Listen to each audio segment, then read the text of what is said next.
Hi, my name is Patrick Kenny. I am, amongst other things, a blacksmith and a bronze caster and just a person who's fascinated with metal. I don't do it for a living, but I've had this as a really passionate hobby for several decades now. And one of the things I've gotten into more recently is casting Bronze Age swords, or at least European style Bronze Age swords, particularly what are referred to as Ewart Park style Bronze Age swords. So part of what you're going to see in the video today is basically the casting of a Bronze Age sword. So unlike steel swords, and you probably see this in movies a lot where there's a blacksmith hammering away on a piece of steel to turn it into a sword or an axe or a spear or whatever, Bronze Age swords were actually cast in the sense of liquid bronze was poured into a mold that had been prepared in whatever shape, and as you'll see here today, in the shape of a sword. And of course, in short order, it solidifies into the thing, and then you spend some time polishing it and sharpening it, hammering it, a little bit of hammering along the edges, putting a handle on it, and to get to the finished product. Okay, so of course the first step is your raw materials, and bronze, as I'm sure a lot of you know, is an alloy of mostly copper.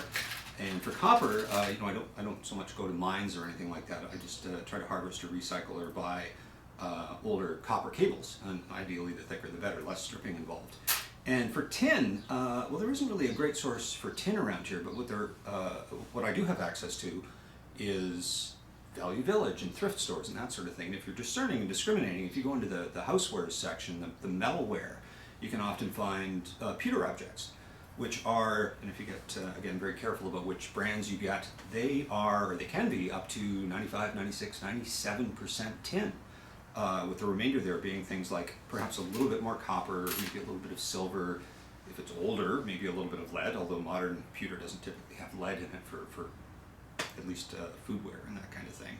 So you measure out, you get a scale and you measure out the appropriate amount of copper and pair that with the appropriate amount of tin. And the ratio there, based on some of the research I've done, is, I think, for weapons grade bronze, if you will, is about 11% tin to, 89% copper. So that's the ratio I go for when I measure things out. So the way that looks is I turn on my scale, and I've already figured out the measurements.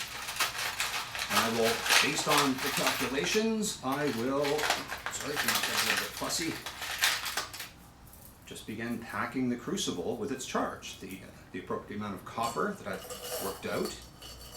And you don't add the tin right away, you add the tin later in the process, because tin melts at a much, much, much lower temperature than copper does. And if you added the tin right at the beginning, it would more or less evaporate or get burned away. So the first step is to measure out all the copper, drop the piece there, measure out all the copper that you want to have in your crucible.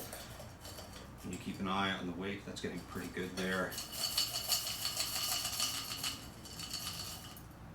Shake it all down, make sure you're on target for, yeah, that looks about right. And I can quote you the grams and that sort of thing, but visually people often ask me, well, how much copper and how much tin? So for one of the swords that I'm making, and again, I apologize, we don't really have pennies anymore in Canada, but of course most of them were copper prior to a particular year. And that's about a kilogram, about how much copper one of my swords would initially need to go into it before all the grinding and the polishing and all that kind of thing. And about this much tin, which, as I say, it's about 1/10. So 11% tin, 89% copper. And that's kind of what it looks like visually before it becomes a sword. This isn't, obviously this isn't particularly authentic as far as the Bronze Age goes, but rather than having sort of a fire pit or something like that, I just use propane. It's a foundry furnace. Obviously it's built out of an old propane tank. Built it myself. It's refractory cement around the outside with a layer of ceramic wool inside to help insulate and keep the heat focused in the middle. So, in there, make sure it's steady, and all right, that's good.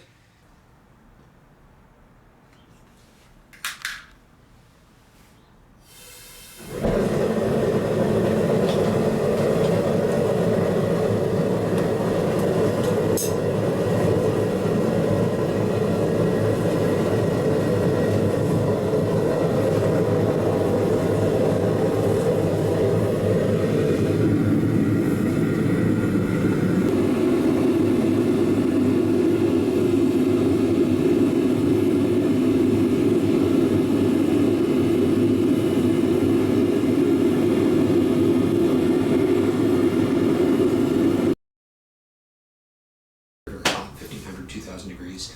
Hot enough, obviously, to melt the copper, which is, I think, a melting temperature around 1,100 degrees Fahrenheit. I could be wrong on that. I confuse Celsius and Fahrenheit sometimes. But and then at a later point in the process, because tin melts at a much, much lower temperature, I'll add the tin to the molten copper. Give it a little stir to mix it up nice and evenly. Let the temperature rise up a little bit further again. So again, the molten bronze is very liquid, very, very fluid. A little bit of information about the mold, actually, made of soapstone, as I think I've mentioned elsewhere in the video.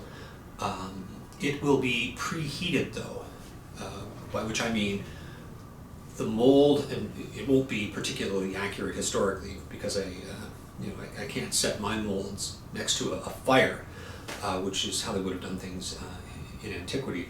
But you'll see me with a heat gun heating up the inside of the mold to try to minimize the difference in temperature between the liquid bronze and the mold, which will then, to some degree, minimize the thermal damage or the flexing of the mold. Again, it's stone, so if it flexes too much, it'll crack. I don't want to see that because it takes a long time to carve a new mold for this sort of thing. So the hotter I can get the inside of the mold before I pour the bronze into it, the better for the longevity of the mold. Okay, so at this point in the process, I'm going to turn the gas off so there's no more flames spewing into the foundry furnace. What you see me doing here is throwing some pulverized charcoal into the melt. What that'll do is create almost a boundary layer to protect the liquid bronze from the air so it doesn't oxidize as much on top. And then I'll set the crucible down, get a more appropriate grip on it with the same tongs. And then I lift it up, and I move over to the mold.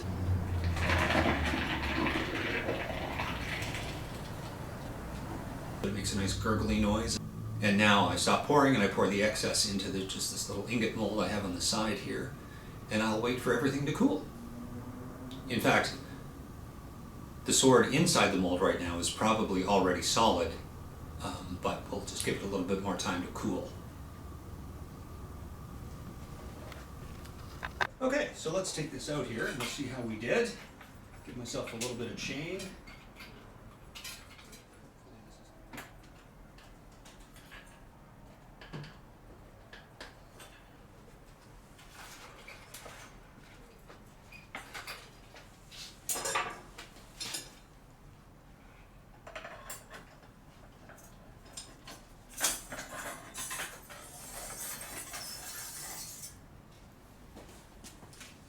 That looks like a good cast.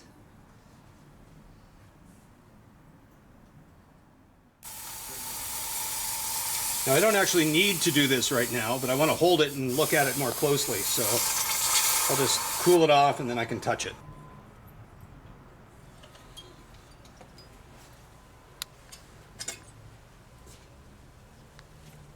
There. So as I said, the next major step is to polish the surface of the sword, and of course way back in the day they might have used something like this, of course an old grinding stone of different grit levels, or even just hand polishing with sand or small rocks, or all different manner of techniques. What I've done is I built myself a belt grinder, a 2x72 inch belt grinder, and that's what I use to clean up the surface.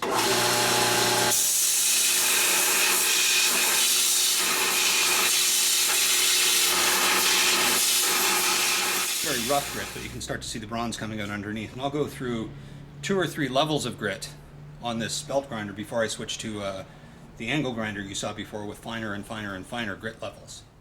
So after an hour or so of grinding, maybe a little more depending on how finicky things are, you get a nice clean polished bronze surface like this. A friend of mine, Jordan, he's an archaeologist, and he's always commented that compared to the swords he's used to seeing on the digs he's part of, my swords don't look real to him, because of course mine are freshly made, freshly polished, bronze colored, and the ones he's always seen are richly patinaed, like a dark black or a dark brown or even a green sometimes. So my swords don't look real to him, which I always thought was pretty funny. People ask me all the time, hey, why? How did you get into this? When did it start? How long did it take you? It's kind of a long story. Years and years ago, I was on the website of the British Museum and scrolling through swords and some of the artifacts that they had in their collection. and a sword popped up. I wasn't specifically looking for Bronze Age swords or anything like that, just swords in general. And what popped up on the screen was a Bronze Age sword that had been, I think, if I recall correctly, found in Ireland. And it was an example of what they call a Ewart Park, or a leaf-shaped blade. Ewart Park being just the shape, the style of that sword, because I think the index one had originally been found in Ewart Park in Northumberland, England. But it was a fairly common shape, design, model, if you will, across most of Europe for a very long time. And something about the lines of it, the shape of it, the look of it, clicked in my head, and I realized I need to figure out how to make one of these. I hadn't really done a lot of bronze casting, or really any bronze casting up until that point, but that began a journey to try and figure out all the bits and pieces I would need to reproduce a sword like that, which included things like making the foundry furnace, which I showed you earlier, out of an old propane tank, creating the stand that held up the mold during the pouring, the mold itself, even just finding a suitable material to carve the mold out of, and then carve it. There aren't really a whole lot of instruction books on doing that kind of thing, so there was some trial and error, even with the materials. The first block of soapstone I got, thinking, or not knowing any better, was very, what's the right word, non-homogeneous. It had little occlusions in it and sort of varying bits of material in it which expand and contract at different rates. So that first mold I had honestly fell apart after 3 or 4 castings, which was very frustrating, and that mold decorates my garden now. And then I moved on to another kind of soapstone, also soapstone, but more consistent material-wise. Didn't have stripes in it, didn't have spots in it or anything like that. And those molds are the ones I use today, and they've held up much, much better. But I would say from the point I got it in my head to make a Bronze Age sword to the point I finished my first sort of amateurish amateur-looking Bronze Age sword was probably about 2 years. And then since that time, as I said, I've done several dozen bronze swords, and with each iteration, the design gets a little better, a little closer to maybe what you might recognize as a historically accurate bronze sword. But that has been 5, 6, 7 years, something like that. So one of the reasons that bronze is so useful for swords and a number of other purposes is that, unlike steel, or differently from steel, it work hardens, which is to say that as you bend it or twist it or hammer it, it gets harder and harder and harder, almost in fact to the point that it would crack if you take that too far.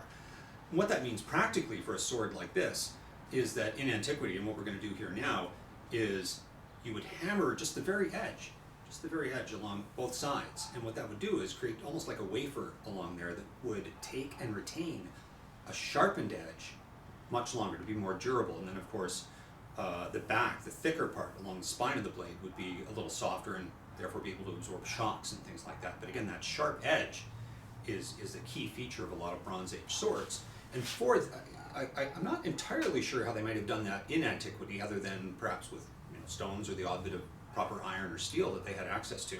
But what I did in my shop was I built a little jig that fits in the anvil here, and it sits in the hardy hole like that, and it's got just a little up and down action, almost like a tiny little power hammer, to just pinch the edge very carefully. And I keep the sword along the edge as it's hammered, and my apprentice, my daughter, she wields the hammer and in a very consistent and even way to make sure that we get a nice even edge. And we'll actually do that process 2 or sometimes even 3 times per sword, just to make sure that that edge is nice and fine. Although, again, as I mentioned earlier, if we take it too far, we run the risk of the edge cracking, and nobody wants to buy a cracked sword. So I'll get the anvil set up here, and we'll do that now. The metalworker and many different craftspeople would have an apprentice, their offspring or somebody hired from the village to help them. And there's one task in particular that I need some help with, and that's where I'm hammering the edge, the very edge of the sword on both sides to compress the metal and harden it. And you'll see me using a little jig I've constructed, but again, it takes more than just 2 hands to do that. So I have my apprentice, my daughter, Bridget, who we work in the shop all the time together, and she has some projects she likes, and I occasionally need help with some of the stuff I'm working on. One feature of Bronze Age swords is that hammering of the edge typically didn't go all the way to the tip, because the last thing you really want is the tip of your sword to break off because it's brittle. So that was typically left unhammered, maybe just up to the last ½ inch or so, or even less. You can bend it back, of course, but if it breaks off, well, your sword's going to look kind of silly. So the next step is to put the handle, the scales they call them, on either side of the handle portion of the blade, which will eventually be riveted in place. But the trick is to get a nice, tight fit on both sides. So the two pieces of wood, obviously they're not going to be square like this, they're going to be carved out or cut out. And the way that we do that is we take the handle or the tang of the blade, put it in the fire, heat it up not too hot, because again, we don't want to remelt it or anything like that, and then set it between the two pieces of wood and clamp it in the vise. And what that will do is burn in a negative image, a precise negative image of both sides of the tang that will fit perfectly, and then we'll just cut that out with a bandsaw. So now we've got a perfect fit, the scales for both sides, which will become the handle. You know, again, you can tell easily which one goes on which side, so that's not a problem. Part of the design, there'll be a round pommel on the end of the handle, so we'll need a sort of a mortise and tenon set up here. So we'll have to account for that when we cut these blanks out. Okay. All right. So off camera, we drilled the holes through the tang of the blade, through which the rivets will pass to hold the scales in place for the handle. We cut out, as you saw earlier, the scales from the wood blanks we made, and I transferred the holes from the tang to each side of the handles to get, again, a perfect fit, perfect alignment, or nearly so anyways. So I mentioned earlier what we're aiming for here is a sort of a mortise and tenon fit. This is the pommel I mentioned earlier that will go on the end, kind of like that when everything is said and done. So this, I just turned these out on my lathe, my wood lathe, and polished them up. And you know, typically this would have been made of the same material, the same wood as the scales. So now there's a whole lot of carving though involved in paring this handle down to its final shape and polishing the wood and putting the rivets in. Sometimes people ask me, you know, sort of what has gone through my head through this whole journey, or what goes through my head as I'm making any individual sword, and the answer is I feel, in a strange way, connected to the people who did this, you know, 2,000, 3,000, well, I guess 3,000, 4,000, 5,000 years ago, and I often wonder about how they would have approached some of these things. Bits and pieces of the process are obvious, how they might have handled this back then. I wonder how they discovered these things, different steps, different techniques, different elements of the sword making process. How did they discover, when did they discover that tin specifically would make copper harder as a material? Who first figured out that if you hammered the edge it would become harder and therefore stay sharper for longer? Who came up with this sort of optimal design for the handle on the blade and the length and the idea that in this particular model anyways, the weight should be balanced more towards the end, so it was more of what they call a casting sword for fights. I think a lot about the technologies that they would have had available to them versus the ones that I'm obviously able to take advantage of today. Do I feel guilty about using electricity or propane or anything like that? Yeah, sometimes. You know, am I cheating really by using those things? Maybe, maybe not. But at the same time, I'd like to be able to produce a sword in a relatively short amount of time versus what must have taken, and this is something that I wonder about as well, how long would it have taken somebody in the Bronze Age to go start to finish produce a sword? And what would they charge for that? How would they charge for that? Because again, you know, if that's your profession, if that's your living, well, you need to be able to feed your family. You need to be able to clothe yourself and purchase, trade for, you know, just material things like firewood even, or animals or eggs or whatever you needed to survive. And again, you had communities in these cultures, but even so, what was a sword worth? What was a completed sword worth versus enough food or enough firewood for the winter or whatever the issue was? And again, I'm sure there are historians and sociologists and that sort of thing out there who would have good answers for these questions. I just need to do more research, but in the meantime, I'm very distracted by just making the swords. It's kind of interesting. When I tell people I make swords, they often say things like, oh, you know how to sword fight? No, I don't. I know how to make them. And as much as a sword, you know, the things that I produce would historically have been a tool for somebody else. I have my own tools that I use. You know, one of the questions I often think about in my mind as I'm doing this is, you know, the tools I use versus the tools that would have been used way back in antiquity. You know, instead of a pit fire of some kind with bellows, I have a foundry furnace that I made myself out of a propane tank, and it's just pressured propane blowing it, so I don't need the apprentice there pumping the bellows or anything like that. When it comes to polishing, you know, I still use, you know, sandpaper to some degree. Maybe it's on a belt grinder or an angle grinder, but you know, that obviously is much faster than doing it by hand if you used like a whetstone or something like that. So I mentioned that I make a lot of my own tools. I kind of feel fortunate that I'm able to do that versus relying on what's available in hardware stores and that kind of thing. But then again, what I do is very, very, very niche. So, you can't go to Canadian Tire or Princess Auto and pick up a little jig for hammering the edge of a Bronze Age sword. Nobody does that anymore. So to some degree, you're left with having to make your own tools. And you'll see this in the video, but this is just essentially just a very tiny power hammer. And I had to make that. And approaching that as a challenge or a puzzle, of course, there's no real historical analog of this tool, or at least none that I'm aware of. So I had to think about the design, how would I put it together, what materials to use, and would it work? And in spite of the first design I had in mind, I had to go back and make minor adjustments to it and tweak it a little bit so it worked as I had envisioned. Another example, just a small portable example, is this little, I don't even know what to call it. It fits in my post vise. So when I go to burn in the negative image of the tang of the sword into the two pieces of wood, this keeps the two pieces of wood roughly parallel so that they are pressed together evenly.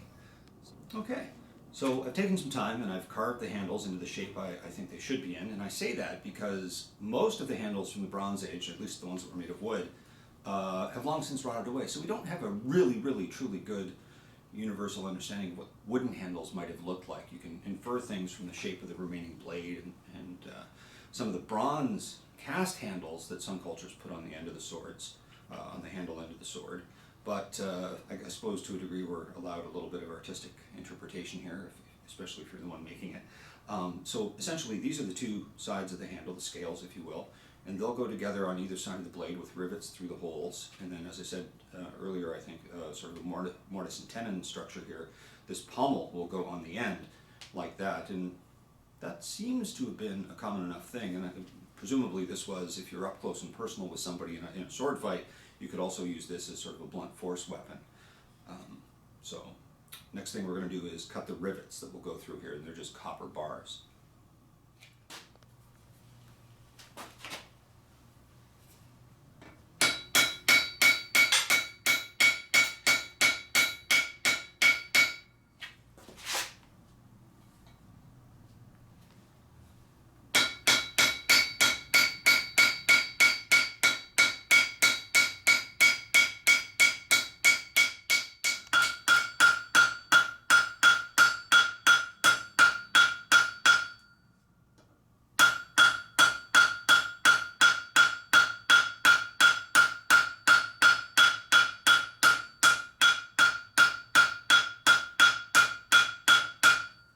But so it'll go down and we'll just give it a tap.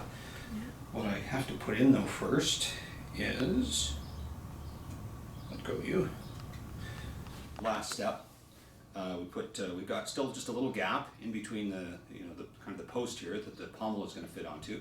So we take a little wooden shim in there, or rather put a little wooden shim in there, just so that as we put the pommel on, it doesn't split the wood, and then we have to kind of start all over again on the handle, which of course nobody wants to do that.